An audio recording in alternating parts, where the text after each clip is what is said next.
December 19 Kavumpurath കപ്പലോടുന്നു. Kavumpurath കപ്പലോട് December 19 Kavumpurath കപ്പലോട്. സുബ്ഹാനല്ലാഹ്, എന്താ ഈ കേൾക്കുന്നത്? ഡിസംബർ 19 കാവുമ്പുറത്ത് കപ്പലോടുക. കാവുമ്പുറത്ത് കപ്പലോടുക. കാവുമ്പുറത്ത് എങ്ങനെ കപ്പലോടുക? ഡിസംബർ 19 കാവുമ്പുറത്ത് 8 കപ്പല ഓടുന്നത്. കപ്പലോടുന്നു. ഡിസംബർ 19 കാവുമ്പുറത്ത് കപ്പലോടും.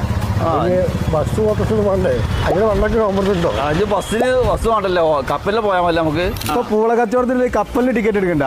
കപ്പല് നമുക്ക് ആവശ്യമുണ്ട് കാവുമ്പുറത്ത് പോകാൻ. അത് നമ്മള് എറണാകുളത്ത് നിന്നൊക്കെ കണ്ടിട്ടുണ്ട്. പക്ഷെ കപ്പലിന് ഉള്ളിൽ കയറി വെക്കാൻ നമുക്ക് പൂതിയുണ്ട്. അത് പറ്റുമോ? എന്താണെന്ന് അറിയില്ല. ഞാനും കണ്ടു കാവുമ്പുറത്ത് കപ്പലോടുന്നു. എന്താന്ന് മനസ്സിലായിട്ടില്ല. ഇവരെല്ലാരും പറഞ്ഞ പോലെ കപ്പലോടും, വെള്ളത്തിലല്ല, കാവുമ്പുറത്തേരെ വായലാണെന്ന്. അതെന്താന്ന് വെച്ചാൽ ഡിസംബർ 19 വളാഞ്ചേരി കാവുമ്പുറത്ത് റബീ റൈദാൻ കുഴിമന്തി വരുന്നുണ്ട്. അപ്പൊ പിന്നെ വായക്കൂടെ കപ്പലോടാതിരിക്കും. മറക്കണ്ട, ഡിസംബർ 19 ഇനാഗുറേഷന്റെ ഭാഗമായിട്ടുള്ള ഞെട്ടിക്കുന്ന ഓഫേഴ്സുമായിട്ട് അടുത്തൊരു വീഡിയോയിൽ കാണാം.